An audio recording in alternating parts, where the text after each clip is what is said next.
Anda beri tepuk tangan yang meriah bagi Tuhan Yesus. Shalom. Selamat bertemu kembali di dalam kasih Tuhan bagi setiap saudara yang ada di ibadah onsite. Coba lihat kanan kiri sebentar, katakan Yesus setia buat kita semua. Saya juga menyapa bagi saudara-saudara yang ada di online. Anda juga boleh ketik, ayo ucapkan bersama-sama 2, 3. Yesus setia. 2, 3. Yesus setia. Yang percaya Tuhan setia, tepuk tangan yang meriah bagi Tuhan Yesus. Puji Tuhan, silakan duduk kembali.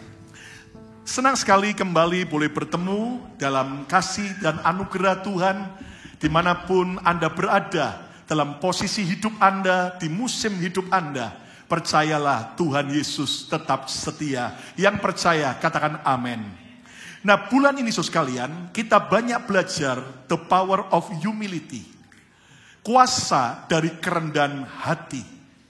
Beberapa minggu ini kita sudah belajar harga mahal akibat kesombongan.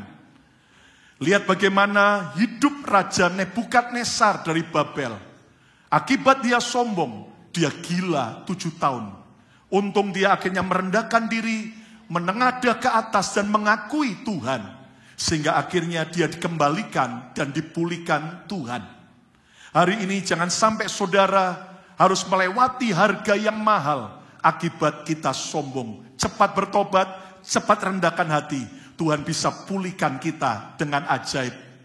Kita juga sudah belajar minggu lalu, sombongkah aku? Kita belajar dari kehidupan Raja Uzia, Raja Yehuda yang sejak muda sampai saudaraku, tuanya diangkat Tuhan, dijadikan Tuhan kuat. Namun sayang ketika dia semakin kuat, terkenal dia sombong sehingga akhirnya dia melanggar perintah Tuhan. Dan dia kena kusta. Dan sampai matinya Raja Uzia terkena kusta.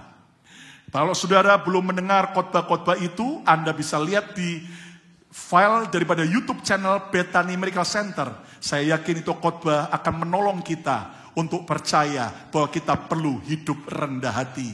Nah, hari ini saudara sekalian, saya mengajak saudara melihat sebuah nasihat dari seorang raja yang terkenal, terkaya, dan juga orang yang sangat menerima banyak favor dari Tuhan, yaitu Raja Salomo. Dia memberikan sebuah nasihat penting, Amsal 22 ayat yang keempat. Yuk kita baca ayat ini bersama-sama, imani jadi bagian saya dan saudara. Baca 2, 3. Ganjaran kerendahan hati dan takut akan Tuhan adalah kekayaan, kehormatan, dan kehidupan. Ulangi lagi, ucapkan 2, 3. Ganjaran kerendahan hati dan takut akan Tuhan adalah kekayaan, kehormatan, dan kehidupan. Yang percaya katakan amin. Kekayaan, kehormatan, dan kehidupan adalah 3 hal yang diinginkan oleh semua orang. Nabi di sini Raja Salomo memberikan rahasia bahwa kekayaan, kehormatan, dan kehidupan itu tidak perlu kita kejar. Tetapi itu hanya sekedar ganjaran atau akibat. Nah, kalau kita menangkap apa sih penyebabnya? Dikatakan ganjaran, kerendahan hati, dan takut akan Tuhan. Jadi saudaraku, kalau Anda mau hidup dalam kekayaan, Anda mau alami pemulihan ekonomi, mari kita belajar hidup rendah hati dan takut akan Tuhan. Kalau saudara mau alami yang namanya kehormatan, ketika engkau sedang dihina, direndahkan, teruslah hidup dalam kerendahan hati dan takut akan Tuhan. Bahkan kalau Anda mau mengalami hidup yang puas, kata kehidupan ini dalam The Message Bible, hidup yang puas. Saudaraku, biarlah kita mau hidup rendah hati dan takut akan Tuhan. Kalau kita melakukan penyebabnya, maka akibatnya pasti akan digenapi. Hari ini apapun kondisi ekonomi saudara, mungkin hutang yang banyak, ekonomi kerjaan yang lesu. Kalau kita rendah hati dan takut akan Tuhan, Tuhan pasti akan tiba waktunya memberikan pemulihan ekonomi, bahkan kelimpahan. Yang percaya, tepuk tangan yang meriah bagi Tuhan Yesus. Hari ini mungkin orang menghina kita, orang mentertawakan kita, orang berkata kita nggak punya masa depan. Tapi kalau kita mau terus rendah hati dan takut akan Tuhan, akan tiba waktu Tuhan angkat dan pulihkan. Bahkan kita mengalami kehormatan. Hari ini kalau Anda berkata hidupku susah, hidupku banyak masalah, hidupku dalam keadaan nggak puas, belajarlah hidup rendah hati dan takut akan Tuhan.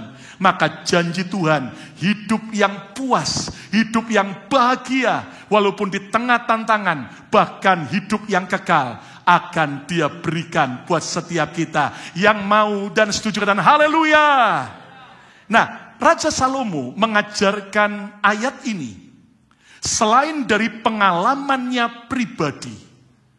Namun saya yakin karena ia, Salomo, juga melihat perjalanan hidup dari ayahnya sendiri, yaitu Raja Daud. Raja Daud adalah seorang yang terbukti rendah hati dan takut akan Tuhan. Walaupun Daud melewati keadaan-keadaan yang suka maupun duka, namun akhirnya Daud terbukti orang yang rendah hati. Nah, itu sebabnya tema khotbah saya hari ini adalah ujian kerendahan hati. Test of humility. Tahukah Anda bahwa setiap kita harus melewati ujian demi ujian kerendahan hati. Untuk apa? Untuk membuktikan apakah kita sedang rendah hati, ataukah ternyata kita sedang sombong. Saudara, ujian kerendahan hati ini saya juga harus lewati. Saudara juga harus lewati. Sampai kapan? Seumur hidup kita. Nah, Raja Daud juga, dia lewati ujian demi ujian kerendahan hati. Ibarat sekolah. Saudara nggak bisa membeli ijazah. Orang akan mengatakan itu ijazah kaleng-kaleng. Tetapi kalau Anda mau sekolah beneran, maka Anda harus lewati ujian dan lulus dari ujian. Nah, ketika kita lewati ujian kerendahan hati, percayalah, hasilnya Tuhan akan angkat saudara ke level yang lebih lagi. Katakan amin. Ibarat mobil, minimal setahun sekali harus lewati uji layak pakai. Harus dites semuanya, baik mesinnya, bannya, semuanya dicek untuk diuji. Dan kalau sudah lulus inspeksi atau uji kelayakan, maka akan diberikan sebuah stiker bahwa mobil ini sudah lulus dari ujian layak pakai. Sehingga minimal tahun depannya mobil ini tetap bisa terpakai. Nah, hal yang sama juga ketika Tuhan izinkan kita lewati ujian-ujian kerendahan hati, itu akan mengekspos, akan menjelaskan kondisi hidup kita. Apakah aku sedang sombong atau aku rendah hati? Ingat baik-baik, hari ini kita sombong, belum tentu besok sombong. Tapi kita harus segera rendah hati. Katakan amin. Sebaliknya hari kita rendah hati, belum tentu besok tetap rendah hati. Bisa jadi besok sombong, makanya kita tetap harus cek. Nah, Tuhan izinkan ujian kerendahan hati untuk membuat kita terus mau rendah hati. Siapa di sini yang mau berkata, Tuhan, aku mau lulus dari setiap ujian kerendahan hati? Angkat tangan saudara yang mau tepuk tangan yang meriah bagi Tuhan Yesus. Nah, kehidupan Daud lewati berbagai ujian-ujian kerendahan hati. Sampai akhirnya terbukti ada tanda-tanda kerendahan hati dalam hidup Daud. Izinkan saya hari ini membagikan ada 4 tanda kerendahan hati yang Daud miliki dan kita juga harus miliki. Tanda yang pertama adalah tidak terluka saat direndahkan. Semua orang ingin dihargai. Semua orang ingin diterima. Namun kenyataan hidup, ada kalanya kita direndahkan, diremehkan, ditolak, bahkan diketawain, bahkan kita mungkin dijelek-jelekkan. Nah, Daud juga adalah seorang yang melewati ujian direndahkan. Namun yang menarik, Daud tidak terluka. Saudara sekalian, lihat bagaimana Daud itu ditolak oleh keluarganya. Minimal sebuah pesta yang diadakan di rumahnya sendiri. Tamu kebesaran seorang hamba Tuhan besar Nabi Samuel yang sudah minta semua anak Isai harus diundang datang. Tapi Daud ditolak. Daud oleh bapaknya sendiri tidak diundang. Anda bisa bayangkan Daud bukan hanya ditolak oleh ayahnya, keluarganya. Namun Daud juga dihina oleh kakak-kakaknya. Daud juga dihina oleh pemimpinnya sendiri, Raja Saul. Bahkan juga Daud dihina oleh musuhnya, yaitu Goliat. Namun Daud, ternyata dia tidak terluka. Walaupun itu melukai, tetapi dia memutuskan dengan rendah hati, dia tidak mau terluka. Mari kita lihat salah satu contohnya. 1 Samuel 17 ayat 42 sampai 43. Ketika orang Filistin itu, yaitu Goliat raksasa itu, menunjukkan pandangnya ke arah Daud serta melihat dia. Lihat Alkitab berkata, dihinanya Daud itu. He looked down on David with disgust. Saudaraku, dihina, dipandang rendah, look down, karena ia masih muda, kemerah-merahan dan elok parasnya. Enggak pengalaman dalam perang, dihina-hina. Ayat 43. Orang Filistin itu, yaitu Goliat, berkata kepada Daud, anjingkah aku? Maka engkau mendatangi aku dengan tongkat. Lalu demi para Allah orang Filistin itu mengutuki Daud. Bukan hanya dihina, bukan hanya direndahkan, dikutuki, disumpahi serapah. Namun yang menarik, Daud tidak terluka. Dan itu sebabnya akhirnya Tuhan membela dan memberi kemenangan dan mengangkat hidup Daud. Tahukah Anda, saat kita lewati ujian direndahkan, itu akan membuktikan kita rendah hati ataukah sombong. Saat kita direndahkan, dihina, dilupakan, disepelekan, kalau kita tersinggung, kita marah, kita baper, itu tanda indikator bahwa kita masih sombong.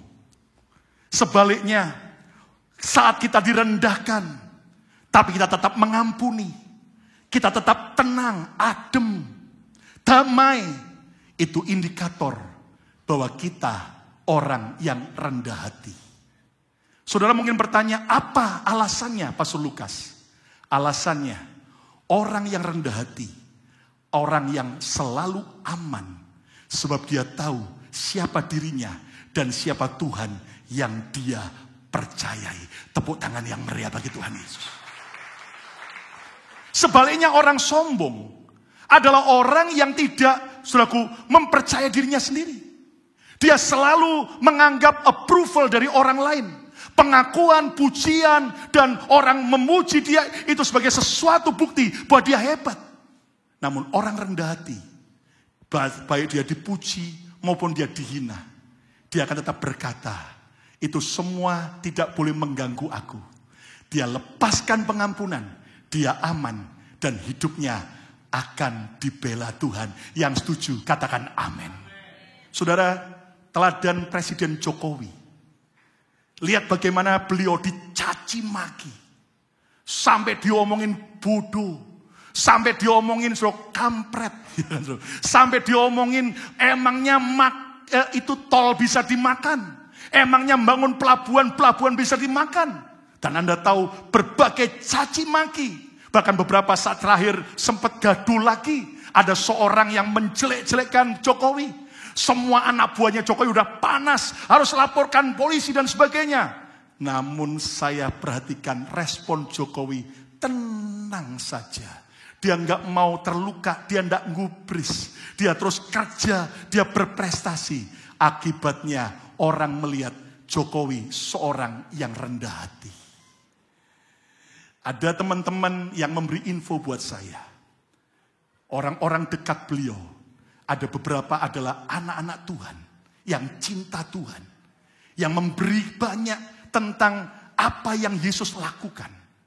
Dan saya yakin itu menginspirasi Jokowi. Lewati hinaan direndahkan. Dia tidak mau terluka, dia tidak terganggu.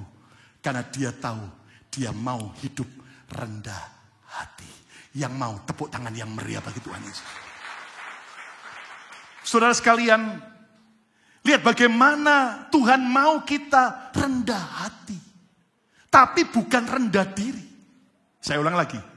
Kita harus rendah hati, tapi bukan rendah diri. Kenapa? Rendah diri itu justru merasa tidak aman. Takut dipermalukan. Takut diketawain orang. Takut nanti dihina orang. Nah, orang rendah hati itu bukan rendah, selaku rendah diri, bukan rendah hati. Namun orang rendah diri justru sombongnya bukan main. Dia takut nanti diejek orang, dipermalukan orang. Namun orang yang rendah hati, dipuji, dihina orang, dia nggak pernah mau terganggu. Karena dia aman, sebab dia tahu siapa dirinya. Yang percaya, tepuk tangan yang meriah bagi Tuhan Yesus. Nah, respon benar saat direndahkan. Cepatlah lepaskan pengampunan. Saudara, pilihan di tangan kita. Makin lama dan makin Anda menunda-nunda untuk ngampuni. Ibarat kanker yang akan membuat kita makin parah. Ibarat luka yang kita biarkan tambah lama tambah besar lukanya. Dan akan sangat berbahaya. Tidak peduli apakah orang yang menghina, merendahkan kita. Dia mengakui dan minta maaf. Atau tidak. Namun orang rendah hati akan cepat lepaskan pengampunan. Sebab dia tahu persis bahwa justru waktu dia mengampuni, hidupnya akan diberkati Tuhan. Yang mengerti katakan amin. Saudara, di zaman sosial media ini, coba lihat. Semua orang pingin kelihatan sempurna. Orang menutup-nutupi dengan berbagai macam cara. Supaya apa? Orang memuji dia. Tidak mau kelihatan kelemahannya. Buktinya apa? Lihat kalau orang selfie, foto selfie sendiri. Cepret. Bisa 10-20 foto. Lalu dia pilih mana yang terbaik. Pakai filter lagi. Lalu kemudian mau supaya orang memuji dia. Cantik, keren, ganteng. Dan orang bilang wow. Dan Anda mengerti. Tapi ketika orang mencaci maki, waduh pusing, gak bisa tidur, stres. Hari ini, mari kita belajar, jadilah orang yang rendah hati. Punya rasa aman, sadar ketika dia disakiti, dia segera mengampuni. Dia tidak mau tunda-tunda mengampuni. Hidupmu dan hidupku akan dibela oleh Tuhan. Serahkan kepada pembelaan Tuhan. Bela diri percuma. Minta orang bela pun juga terbatas. Namun jika Tuhan yang membela kita, sing ada lawan. Tidak ada yang amin. Amin, saudaraku. Nah, percaya. Walaupun hari ini kau sedang dihina, direndahkan, ditolak. Namun kalau sudah tetap rendah hati, tiba waktunya Tuhan mengangkat Anda dan dihormati. Sama dengan Daud. Dia menyerahkan pembelaan kepada Tuhan. Bahkan respon benar saat direndahkan. Pakailah ilmu badak teflon. Ayo ucapkan bersama saya, ilmu badak teflon. 2, 3. Saudara tahu badak itu kulitnya tebal. Tidak tipis. Jadi badak itu saudara, dilukai tetap tebal, menter. Teflon itu alat penggorengan. Yang tidak bisa nempel. Kenapa? Karena ada teflonnya. Nah kita ini kadang-kadang bukan badak teflon. Kulit durian. Ya kan? Begitu disakiti orang kita balas dengan menyakiti. Durinya kemana-mana. Namun belajar. Untuk kita punya sebuah hati yang penuh kasih. Yang bisa mengampuni. Cukup rendah hati untuk melepaskan pengampunan. Sehingga akhirnya kita tetap aman di dalam Tuhan. Dan saudara sekalian, teflon, gak ada yang nempel. Kita seringkali gak bisa tidur, kepikiran, baper. Kenapa? Gara-gara ini orang komen begini. Gara-gara itu orang pernah ngomong gini. Dan itu terus jadi luka yang melukai kita. Ada orang dengan bangganya cerita luka masa lalunya. Padahal itu saya tanya, kapan terjadinya? 20 tahun yang lalu. Alamak. Saya bilang, bos, 20 tahun yang lalu bos. Ini sudah zaman teknologi. Sudahlah, lepaskan pengampunan. Dengan rendah hati, kalau kita saat dihina tetapi tetap tidak terluka, hidupmu akan alami kekayaan, kehormatan, dan kehidupan. Yang mau alami tepuk tangan yang meriah bagi Tuhan Yesus. Saudara mungkin berkata dari wajah Anda, saya bilang, enak aja pendeta ngomong. Emangnya dia ngalamin enggak? Dia lakuin enggak? Saudara, saya pastikan setiap apa yang saya sampaikan, saya nggak mau cuma hanya sekedar mengajar khotbah namun munafik. Ketika saya direndahkan, dihina, bagaimana saya belajar dari Tuhan Yesus. Bagaimana saya belajar dari Daud. Dia rasa aman, dia tidak terganggu. Tentunya kalau ada hal yang salah segera perbaiki. Namun kalau semua itu sampah, udahlah, masa bodoh. Hidup ini, saudaraku, Anda nggak pernah bisa menutup mulutnya semua orang. Anda nggak bisa mengendalikan orang mau ngetik apa tentang dirimu. Yang bisa Anda kendalikan adalah apa? Lipat kedua tanganmu. Tutup kedua telingamu. Sembayang, percaya, pembelaan datangnya dari Tuhan. Tepuk tangan yang meriah bagi Tuhan Yesus. Lihat, yang tidak tepuk tangan itu masih enak aja. Ayo ya semua yang sudah tepuk tangan yang meriah bagi Tuhan Yesus. Amin. Jangan biarkan terus luka itu menganga. Orang yang rendah hati, orang yang cepat ngampuni, orang yang sombong, merasa enak saja kok aku ampuni. Dan dia merasa tidak layak mengampuni orang lain. Tapi mari kita belajar, orang rendah hati tidak mau terluka saat direndahkan. Yang setuju, katakan. Yang kedua, apa tanda kerendahan hati? Tetap bisa dipercaya saat diragukan. Daud dituduh. Daud bahkan difitnah sampai ke seluruh rakyat Israel oleh pemimpinnya sendiri bahwa Daud akan mengkudeta Raja Saul. Saul iri, benci. Bahkan Saul akhirnya, saudaraku, tidak lagi mau mempercayai Daud. Dia ngejar-ngejar Daud dengan semua tentara elitnya untuk membunuh Daud. Dia sebarkan fitnah bahwa Daud mau kudeta, bla bla bla bla. Namun yang menarik, di tengah-tengah keadaan diragukan, Daud tetap dengan rendah hati bisa dipercaya. Saudara coba bayangkan betapa menyakitkan saat kita dicurigai, bahkan tidak dipercayai. Padahal kita tidak melakukan. Atau dulu pernah kita melakukan, namun kita sudah bertobat, namun kita tetap dicurigai dan tidak dipercayai. Justru itulah ujian kerendahan hati. Apakah kita berontak? Ataukah memilih tetap setia? Yang menarik, Daud lulus dengan membuktikan bahwa dia loyal. Dia tetap setia kepada rajanya. Dia tidak mau kudeta. Walaupun ada banyak kesempatan berkali-kali. Tapi Daud tetap mau bisa dipercaya saat diragukan. Salah satu contohnya 1 Samuel 26 ayat 7-9. Saat Saul mengejar Daud, apa yang terjadi ayat 7. Datanglah Daud dengan Abisai kepada rakyat itu pada waktu malam. Dan tampaklah di sana Saul, Raja Saul berbaring tidur di tengah-tengah perkemahan. Dengan tombaknya terpancung dan di tanah dan di sebelah kepalanya. Sedang Abner dan rakyat itu berbaring sekelilingnya. Musuh Raja Saul lagi tidur, tentaranya pun juga panglimanya lagi tidur, ada tombak lagi. Ayat yang ke-8. Lalu berkatalah Abisai kepada Daud, anak buah Daud yang loyal. Pada hari ini Allah telah menyerahkan musuhmu ke dalam tanganmu. Oleh sebab itu izinkanlah kiranya aku menancapkan dia ke tanah dengan tombak ini. Izinkan aku membunuh Saul dengan satu tikaman saja. Tidak usah dia kutancapkan 2 kali.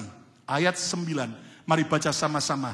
2, 3. Tetapi kata Daud kepada Abisai, jangan musnahkan dia.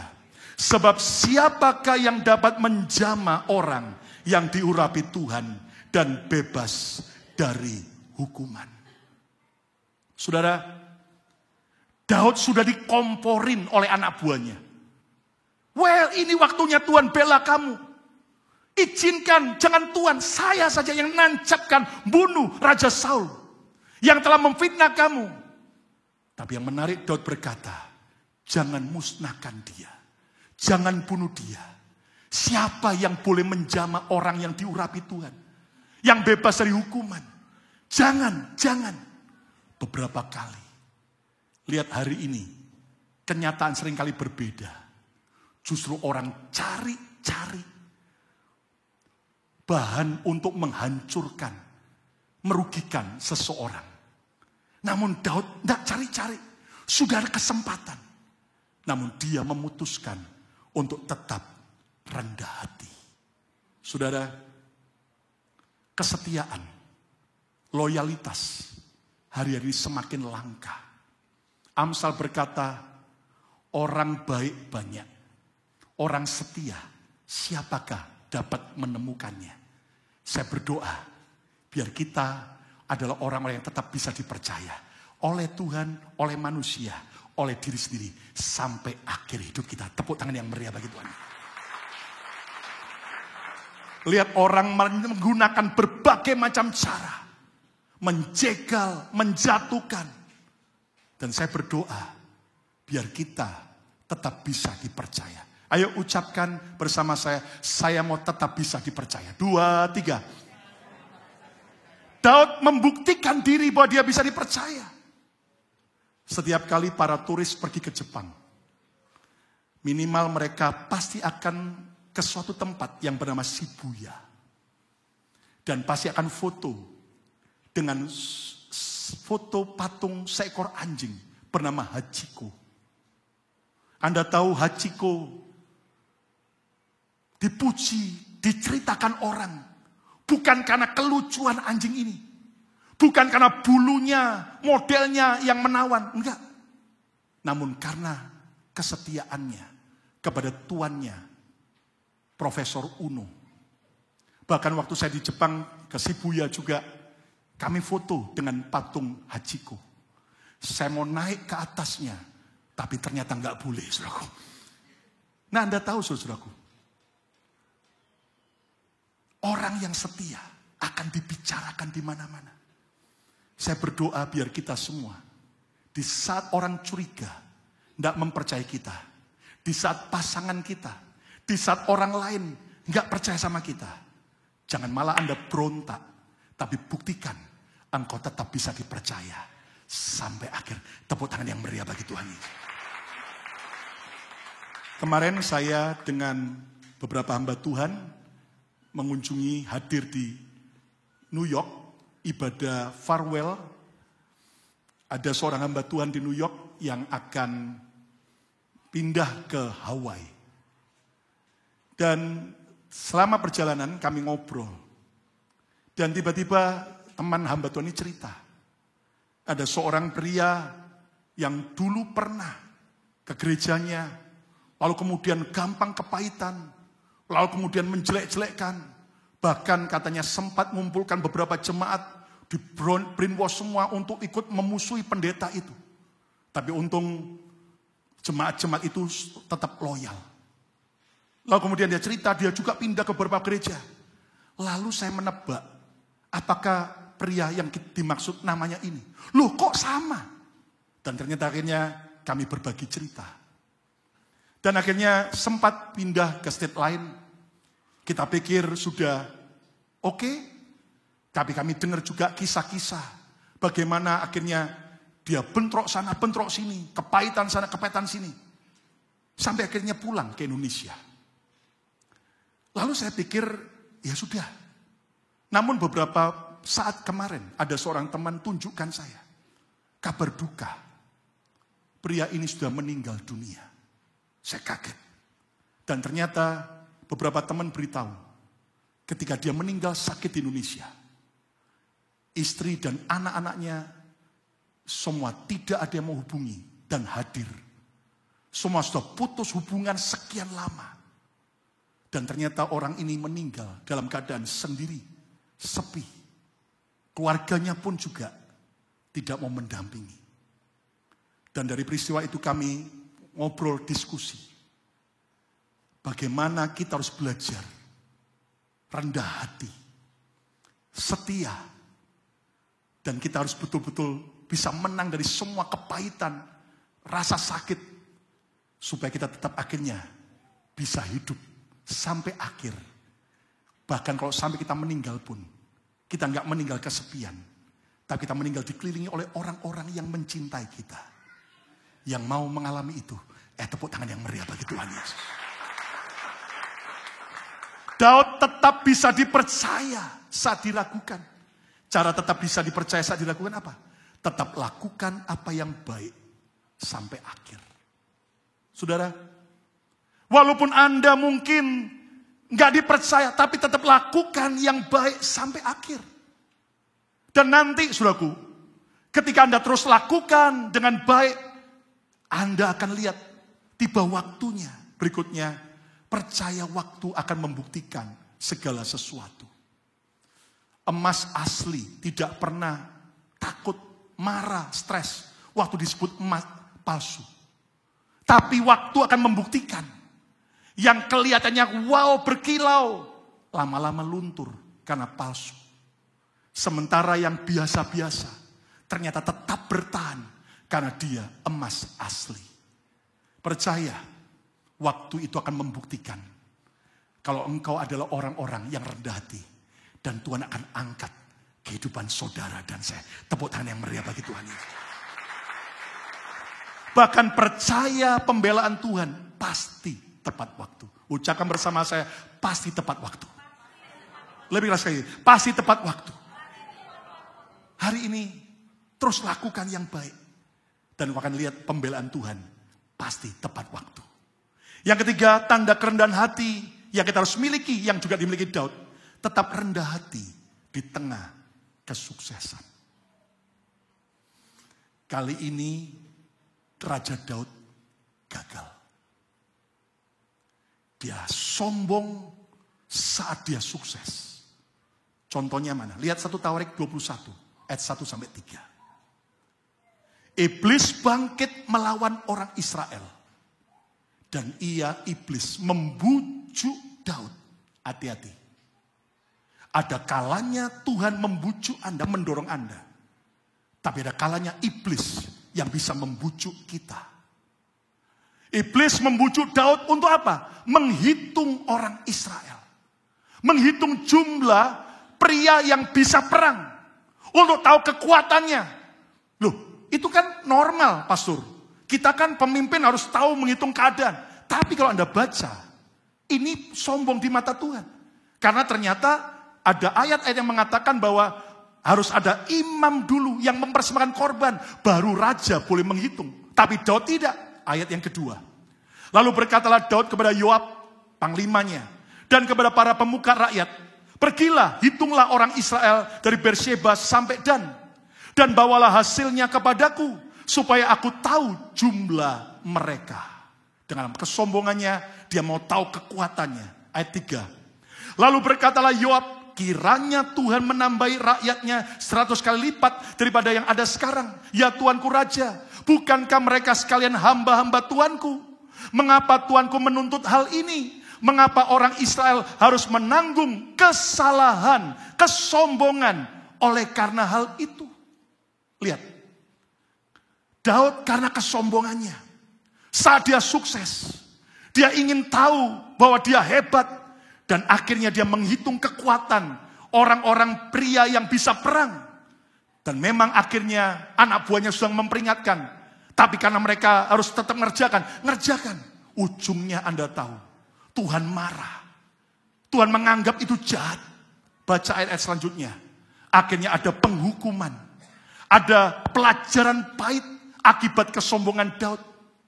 Sehingga ada 70.000 orang Israel.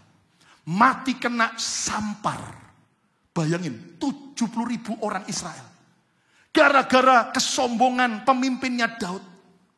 Dan itu sesuatu pelajaran pahit bagi Daud dan buat kita. Saya cuma membayangkan dalam nama Yesus. Daripada 70.000 orang itu mati. Kalau 70.000 orang itu jadi jemaat BMC Philadelphia. Can you imagine? Kita perlu tempat berapa besar. Namun gara-gara kesombongan seorang raja, akhirnya ada penghukuman.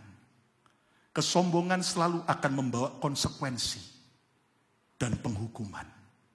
Saya berdoa, biar semua kita saat engkau sukses, diberkati, tetap rendah hati. Supaya engkau tidak alami konsekuensi dan penghukuman. Siapa yang mau tetap rendah hati saat engkau berhasil, tepuk tangan yang meriah bagi Tuhan Yesus. Cara tetap rendah hati di tengah kesuksesan, selalu sadar diri. Ingatkan diri kita. Kita hanya hamba. Kita semua berasal dari tanah. Kita masih nginjak tanah. Bahkan kita juga akan kembali kepada tanah. Apa yang kita bisa sombongkan? Dari malaikat gara-gara sombong jadi setan. Tapi kalau kita manusia yang dipulihkan Tuhan mau rendah hati, Tuhan bisa bawa kita seperti malaikat Tuhan. Tepuk tangan yang meriah bagi Tuhan Yesus. Selalu introspeksi diri. Koreksi diri. Seperti Daud, ujilah aku Tuhan. Cobalah aku Tuhan. Kita kadang-kadang sibuk lihat orang lain, menghakimi orang lain. Namun kita lupa diri. Apakah aku sombong sebagai suami? Apakah aku sombong sebagai istri? Apakah aku sombong sebagai pemimpin? Apakah aku sombong sebagai orang yang dipimpin? Dan saudaraku, mari kita belajar introspeksi diri. Dan selalu peka terhadap Tuhan dan sesama. Begitu ada alarm peringatan. Daripada kita akhirnya harus terlanjur lewati penghukuman demi penghukuman yang berat. Cepat, segera bertobat dan rendah hati. Saya memberkati setiap saudara dalam nama Yesus. Semua Anda akan jadi orang-orang sukses. Tidak ada yang amin. Saudara adalah menjadi orang-orang yang berhasil. Semua yang terbaik dari negeri ini, engkau akan nikmati dalam nama Yesus. Yang percaya, tepuk tangan yang meriah bagi Tuhan. Tapi ingat baik-baik, jangan sombong kepada Tuhan maupun orang lain. Terutama pada keluarga sendiri. Saya bukan seorang suami yang sempurna. Saya bukan bapak yang sempurna. Saya bukan hamba Tuhan yang sempurna. Tapi saya mau terus belajar. Dan saya ingat satu kali, saya pernah bentrok dengan anak saya, Yehuda. Namanya sama-sama laki-laki, kadang-kadang egonya tinggi. Dan Anda tahu saudaraku, saya akhirnya sadar. Apa artinya saya sukses pelayanan? Apa artinya saya sukses di luar rumah? Namun kalau di rumah berantem terus. Di saat itulah saya sadar, saya koreksi diri. Ternyata saya bapak yang sombong. Ternyata kalau saya mau anak saya pulih dengan saya tidak nuntut anak saya dulu yang harus berubah. Anda tahu akhirnya puji Tuhan. Ada momen-momen tertentu kami mengalami pemulihan. Dan akhirnya makin dekat. Makanya beberapa hari kemarin sejak Minggu sore. Saya dampingi Yehuda terbang ke California. Oleh kemurahan Tuhan dia lanjutkan program S2-nya Master di saudaraku Fuller Theological Seminary di Pasadena. Mengambil jurusan merit counseling terapi saudaraku. Dan Anda tahu saudaraku, di saat itulah dia berkata, Pak, Dad, bisa nggak dampingi Yuda?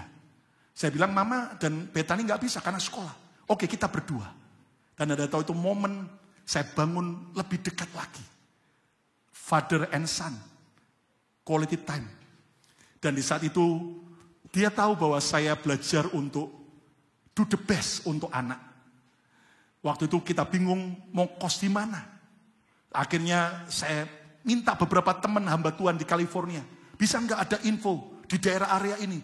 Dan akhirnya beberapa info saya tunjukin ke anak saya. Ini loh, ada fotonya gini-gini harga sih. Waduh kok mahal ya, ini kok jelek ya, kamarnya kecil dan sebagainya. Tapi puji Tuhan, Tuhan kasih favor. Ada rumah yang kamarnya gede, bahkan ada kolam renangnya.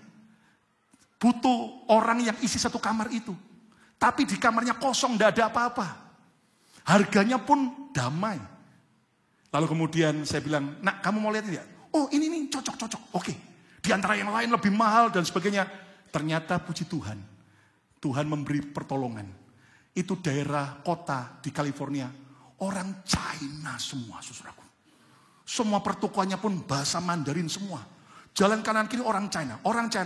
Jadi akhirnya semua teman-teman itu daerah aman.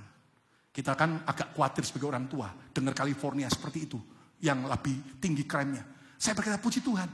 Dan akhirnya saya dampingi anak saya. Pak, saya perlu ini, saya perlu ini. Saya bilang, ayo doa, minta favor Tuhan. Perlu TV, cari TV yang murah. Perlu tempat tidur, cari tempat tidur yang murah. Perlu kursi, cari kursi yang murah. Dalam anugerah Tuhan. Akhirnya kami cari hunting bersama-sama. Angkat barang sama-sama. Dan Anda tahu ketika saya mau balik ke Philadelphia. Saya bilang, son, I love you so much. Dan dia berkata, I love you dad. Dia peluk saya waktu naik ke pesawat, hati saya bahagia. Karena saya sadar, saya nggak mau hanya sukses di luar, di pelayanan. Tapi dengan anak juga harus bisa berhasil. Segala kemuliaan hanya bagi Tuhan. Yang ketiga, yang keempat, yang terakhir. Tanda kerendahan hati. Segera bangkit di saat gagal. Daud tidak putus asa saat dia gagal. Daud tidak kemudian baper meratapi nasib saat dia gagal. Tapi dia bangkit. Kalau Anda lihat, Daud sempat gagal akibat jatuh dalam perzinahan Batseba. Daud sempat gagal saat dia dikudeta oleh Absalom, anak kandungnya sendiri. Tahukah Anda, orang sombong akan sibuk mengasihani diri sendiri saat gagal. Sibuk meratapi nasib. Namun orang rendah hati sibuk mengevaluasi diri dan segera bangkit kembali. Saya berdoa, hari ini kalau engkau sedang gagal, segera evaluasi. Namun jangan putus asa. Bersama Tuhan kita bisa bangkit kembali. Tepuk tangan yang meriah bagi Tuhan Yesus. Jadikan kegagalan bukan sebagai batu sandungan, tapi sebagai batu loncatan untuk cepat bangkit dan sukses kembali. Yang percaya katakan amin. Nah, cara segera bangkit saat gagal, cepat berdamai dengan Tuhan. Berdamai dengan diri sendiri, orang lain, dan dengan keadaan. Saudara, kita harus segera berdamai. Mau terima kenyataan. Mau berpadan dengan kondisi. Tidak usah jadi orang yang halu. Memang kalau kenyataannya begini, sudah hadapi. Tapi engkau akan tahu. Lalu berikutnya cepat move on. Lalu bakar kembali semangat juangmu. Saya berdoa hari ini. Biar saat kita lewati ujian-ujian kerendahan hati. Saya lulus. Saudara juga lulus dalam anugerah Tuhan. Yang mau tepuk tangan yang meriah. Amin. Kesimpulannya kita semua harus lulus di saat lewati ujian kerendahan hati. Ingat, beberapa jemaat ngomong gini, Pastor Lukas, setiap kali Pastor khotbah hari Minggu apa, pulang gereja langsung terjadi dalam hidup saya. Seminggu depan nanti Anda beri cerita pada saya. Selamat lewati ujian-ujian kerendahan hati. Biar saya dan saudara tetap lulus. Katakan amin. Apa tanda kerendahan hati? Yang pertama, tidak terluka saat direndahkan. Karena kita tahu diri, kita cuma hamba. Diinjek pun keset alas kaki, nggak pernah protes. Karena dia tahu dia cuma alas kaki. Kalau kita punya kerendahan hati, dihina orang pun, kita tidak mau terluka, kita lepaskan pengampunan. Yang kedua, tetap bisa dipercaya saat diragukan. Nggak apa-apa, mungkin orang meremehkan, meragukan saudara. Tetap setia sampai akhir. Akan tiba waktu Tuhan mengangkat saudara. Yang ketiga, tetap rendah hati di tengah kesuksesan. Jangan pernah sombong karena resiko konsekuensinya, hukumannya itu sangat mahal. Dan keempat, segera bangkit di saat kita gagal. Gagal, bangkit lagi. Jadikan sebagai batu loncatan untuk kita berhasil. Siapa mau hidup rendah hati? Siapa mau lulus dari ujian rendah hati? Tepuk tangan yang meriah bagi Tuhan Yesus. Ayo berdiri bersama-sama.